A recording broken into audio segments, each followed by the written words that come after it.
Hello, viewers. Hello.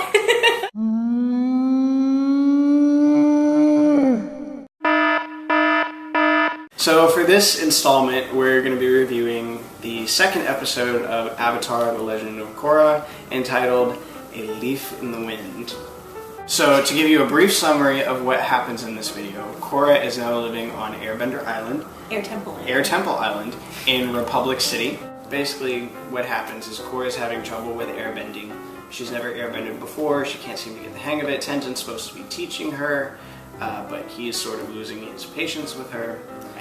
She ends up finding out about these pro bending tournaments that go on in Republic City, and Tenzin's like, no, that's drivel and it's distracting, and so he forbids her from listening to the radio.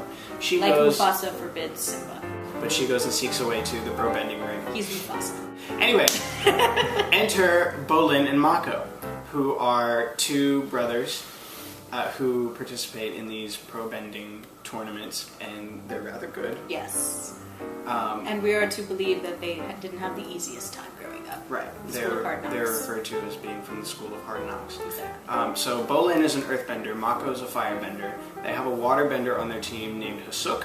Who's kind of useless. But Hasuk sucks. Later on in the episode, Mako and Bolin find themselves without a waterbender, and so they have to turn to who? Korra! Korra. Tenzin comes to try and talk her out of it, but she's like, no, I want to fight. And so she fights, and they win the match, and they end up going to the championship, and Tenzin's like, yeah, go Korra. But what allows Korra to win the match is that she uses the fighting style of airbending to evade the opposing team's she becomes attacks. A leaf. So that's how the episode ends, with Korra and Mako staring out of opposing windows across the lake between Republic City and Air Temple Island. And Mako's like, Korra.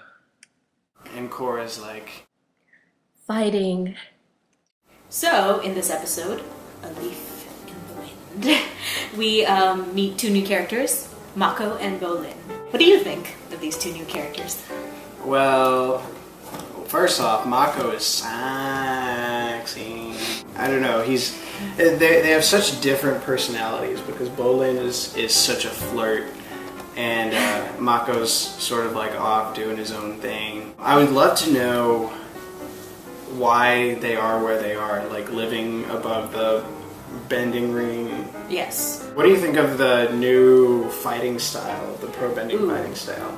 Pro bending is amazing. It's kind of has this boxing feel to it, ducking and weaving, like they say. And I love how they like slow-mo or slow motion some of it, like whenever it makes the impact even better. Yeah. Wow.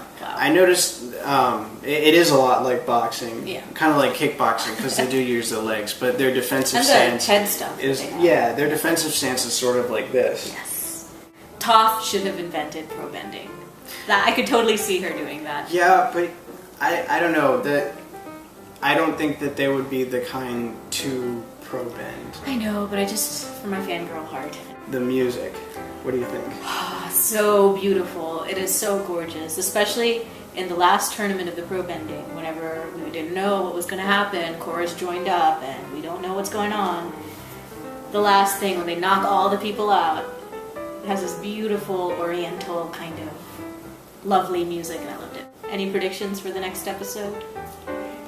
I feel like we're gonna actually see her do some airbending in the next episode. That'll be cool. Even if it's just like a little.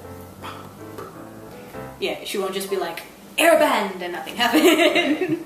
I think we're gonna see Amon, more of him. I guess we shall see.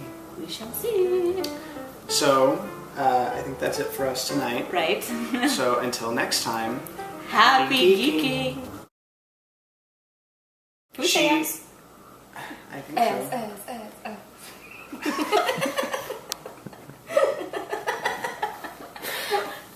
They're Aladdin's. Just count the Disney references. Anyway. So, from each other. Fighting. And a kitty. Fighting.